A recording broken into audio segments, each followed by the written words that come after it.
being able to identify which law to use becomes more and more challenging as we add more scenarios. So let's kind of at the beginning of class, like we've done the last few days, go over the scenarios that require us to use the law of sines.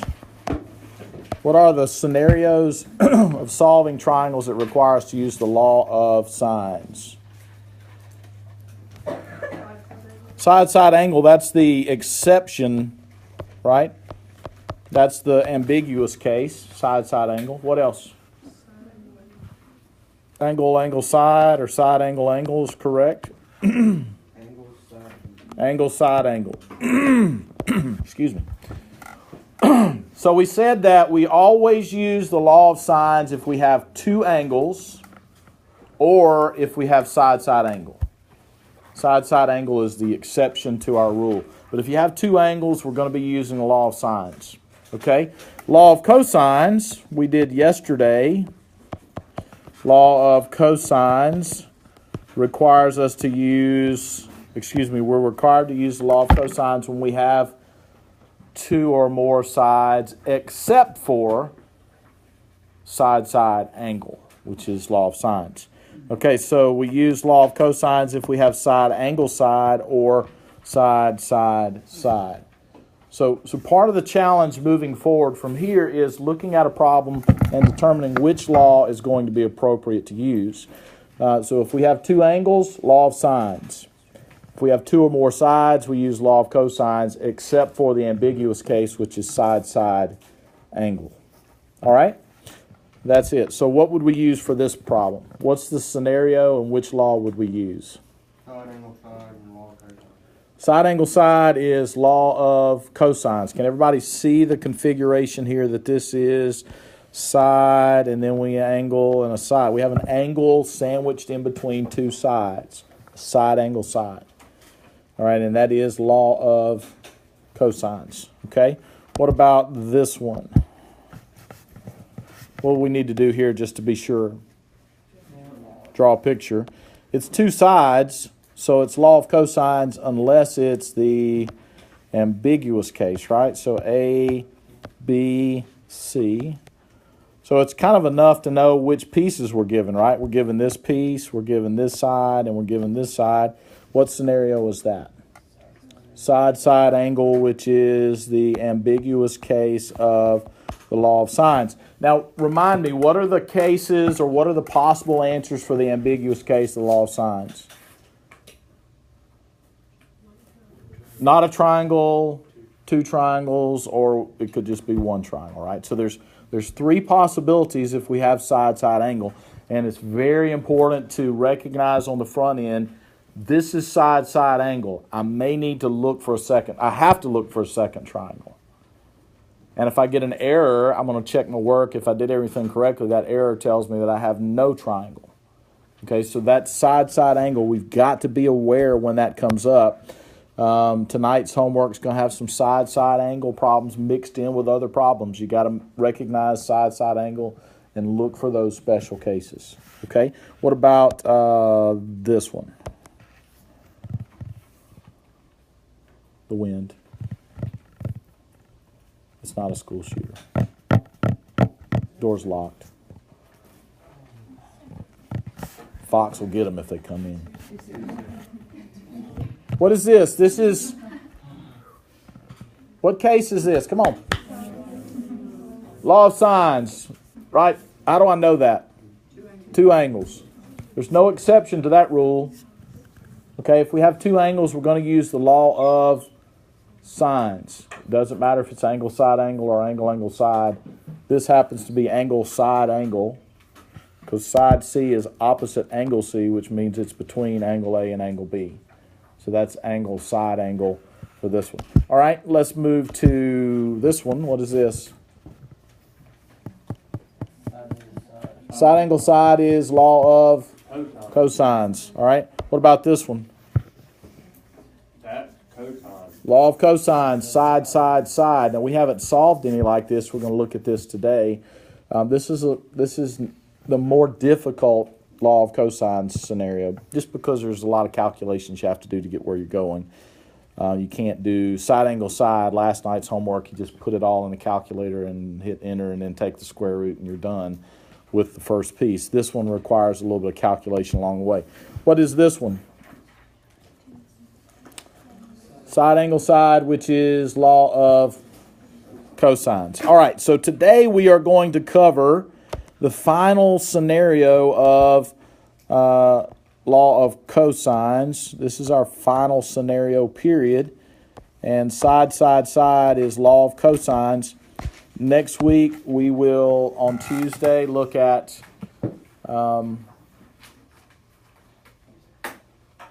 word problems related to solving triangles. So we'll do word problems for law of sines, law of cosines. Just a matter of drawing the scenario that's being described in the word problem and then going from there. So law of cosines for side, side, side. All right?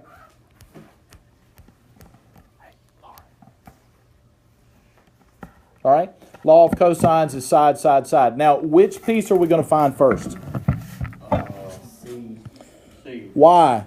Small angle. Now, let me ask you this question, and I've kind of tried to make this, put this out there along the way. Do you have to do that way every time? Yes. No, you don't have to, right? It's a good habit because sometimes it matters. Now, I'm going to tell you this just because it's good, and somebody out there might listen to this lesson and say, this guy doesn't know what he's talking about if I don't make this disclaimer. With the law of cosines, you can find any angle. Cosines for cosine, where's cosine positive? Cosine is positive in the first quadrant and in the fourth quadrant. Well, none of these angles are angles of a triangle, right? So if you did the inverse cosine of a negative value, it will give you an obtuse angle. If you wanted to check that out, you could put in your calculator right now the inverse cosine of negative 1/2, and it's going to tell you it's 120 degrees. All right, so sine will not do that. The sine of 120 degrees is equal to the sine of 60 degrees, and so sine gets really confused between obtuse angles and acute angles. So it definitely matters. It makes a big difference when we're using the law of sines. You always need to find the smallest remaining piece first. With cosines, it doesn't matter. I'm just telling you it's a good idea because it matters sometimes in some scenarios to always find the smallest piece first and then find the smallest remaining piece next and then find the largest piece last. Okay? So let's do that. Finding C. We're going to use the law of cosines for C, which is what? C squared equals. Y'all talk to me. A squared plus B squared minus 2AB cosine of C. And this time we're looking for an angle. So when we make our substitutions, we got to be careful the order in which we do things, and I'll show you why in just a second. 11 squared equals 24 squared plus 30 squared minus 2 times 24 times 30 times the cosine of C.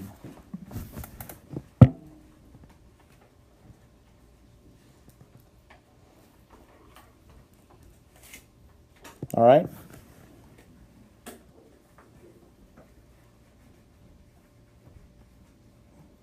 Now, here's where people make their mistake on this problem. Once you get this written down, which it's a good idea to write this down, students are guilty of punching all those numbers into their calculator at once and hitting enter, and then they would get something over here, something times the cosine of C. That's a mistake.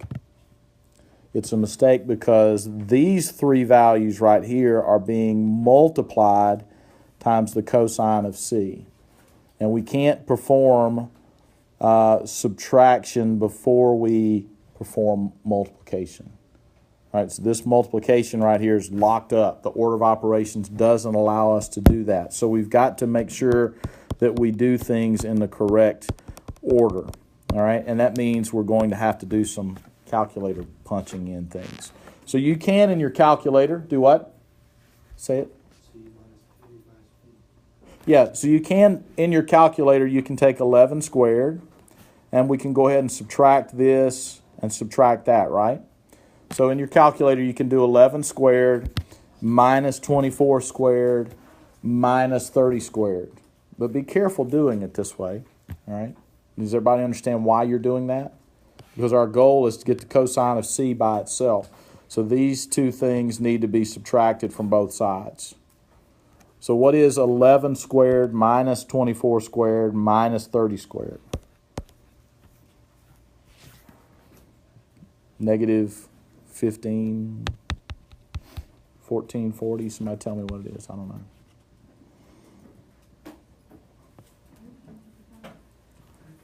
Negative 1355 is correct.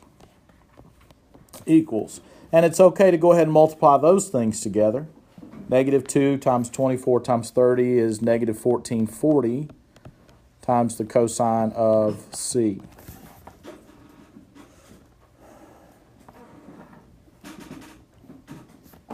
Good. And now to get the cosine of C by itself, what would I do? Divide both sides by negative 1440. We divide both sides by negative 1440. And that's going to give us that C is equal to, capital C, equals the inverse cosine of 1355 divided by 1440. 1355 divided by 1440. It's positive because negative divided by negative is positive. If you left both negative signs in there, you'd be okay. But if we're finding an acute angle, we would expect it to have a positive cosine. So cosine is approximately how many degrees here? Give me 2 decimal places. All right, why am I wanting 2 decimal places? All right, because I'm going to use this value now and switch to the law of sines. All right, so if you round early, if we want tenths place accuracy in our problem, we really would be more safe keeping 3 decimal places or keeping the whole thing in your calculator. Either way, you wanted to do that. But 19, always keep more decimal places early in your problem if it's a value you're going to use in the problem later. And we are, now that we know the angle of C, we're going to switch to the law of sines. And here it really, really always matters which side we find first, because sines doesn't do well with obtuse angles, right? So which one are we going to use? Which one are we going to find next? Angle A. All right, so we're going to have the sine of A divided by 24 equals the sine of 19.78 divided by 11. We're going to move the 24 up. A is going to equal the inverse sine of 24 times the sine of 19.78 divided by 11. Now, here's a mistake that a lot of students are making. Let me point this out to you. And sometimes it's going to give you an angle that's really, really close, which is a problem. Your calculator is going to ask you for a closed parentheses right there. You got to always make sure that you close that parentheses on your angle. Everybody see where that was? This angle right here. We got to close the parentheses before we do divided by 11, or the calculator is going to do 19.78 divided by 11 degrees. So we have to close the angle before we divide by 11. So make sure that you do that, or else you'll get some values that are a bit hinky. All right. There's a word for you. Hinky. Heard that before? Strange. Something's just not quite right. What's the value of A? Approximately. What'd you get, Bryce? Nothing? Nobody? What'd you get, Michaela? Are we observation mode today and not participation mode? That's bad. This is not college algebra, Elizabeth. What'd you get, Elizabeth? 47.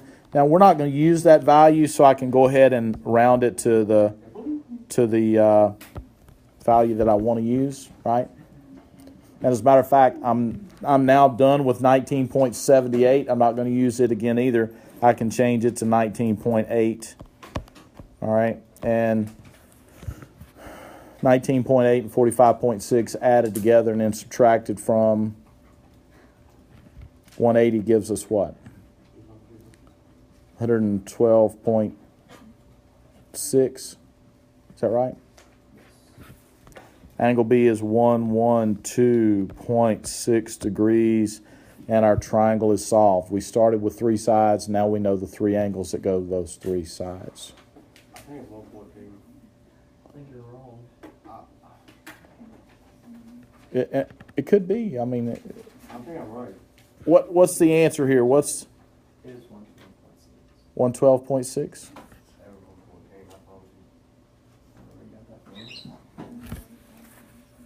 No, that doesn't seem right. You did 47.6, not 45.6. Yeah. It is 112.6. It is? All right. Next example. Y'all ready? Okay, so we've got number 8. Example problem 8 here.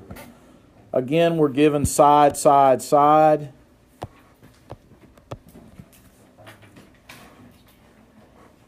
Side, side, side is law of cosines. Which piece are we going to find first?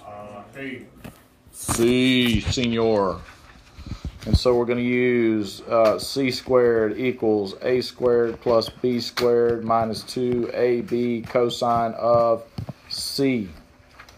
And we're looking for angle C, so that's the part that I want to isolate. It's going to cause me to have to do some subtraction, some moving some things around, some dividing.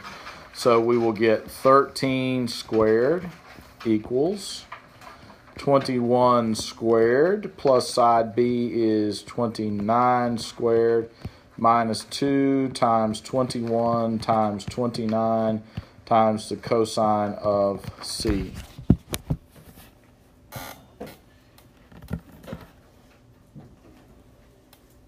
Now we can do what we did last time and kind of save some steps in the process.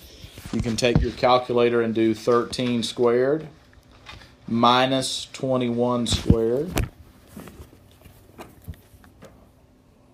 Oh man, it's right there. It's still in my calculator from last class.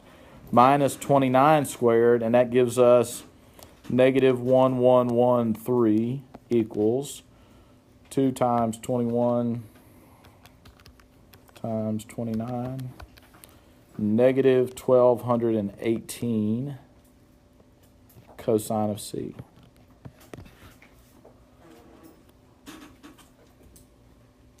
All right, the next step would be to divide both sides by negative 1218. And that tells us that C is the inverse cosine of 1113 divided by 1218. It is not a good idea to turn this into a decimal unless you keep 5 or 6 decimal places, because it can be off in the hundreds. I mean, it could be off in the 10th place, way off if you round your decimal when you're doing the inverse trig values, especially if the angle's close to 0 or close to 90, because the tangent line is close to vertical or close to horizontal, so it's really crazy there, right? Calculus students not listening to me. They don't need me. All right, what is the angle C? 43.97. 23.97. And we're going to keep both of those decimal places. We really want to round that up to 24 degrees, but that might give us some issues when we switch the law of sines.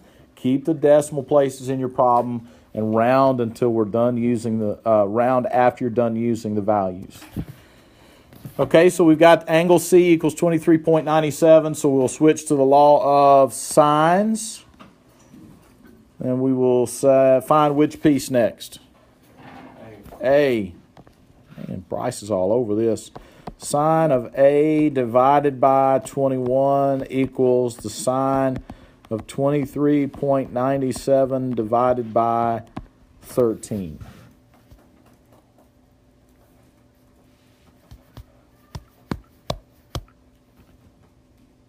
Tell me how to put that in my calculator. Do what? How to put it in the calculator. How to put this next step in the calculator? Yeah, I'll come show you. First thing, we're going to move this up, right? Because that's 21. And then A is going to be the inverse sine of 21 times the sine of 23.97 divided by 13.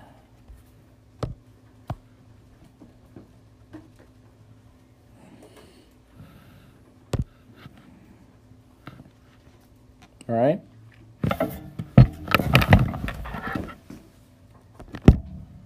We come back there, Bryce. Hello.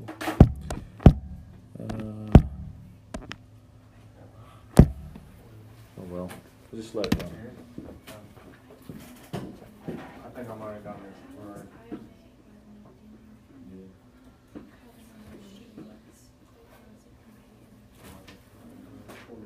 So inverse sine, what you have to do is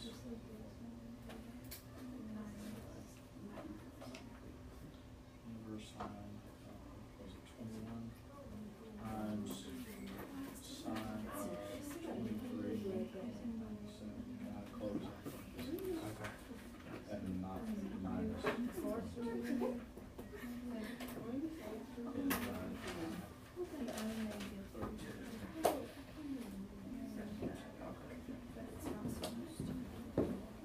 So that gives us 41.02 degrees, right? A is 41.02, which we'll go ahead and just round to 41. And I'm going to go ahead now. I'm done with this angle. I'm going to go ahead and round it to 24. 24 plus 41 is 65, which means this is 125 degrees. So I've got my three angles to go along with the three given sides at the beginning. So the thing with side case of law of cosines is you just got to be careful how you calculate your values and move things around.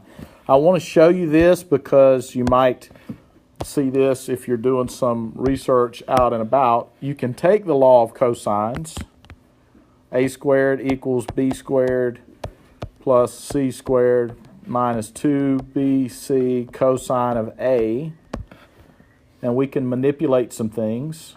Right, you can we could swap sides with this. 2bc cosine of a equals b squared plus c squared minus a squared, right?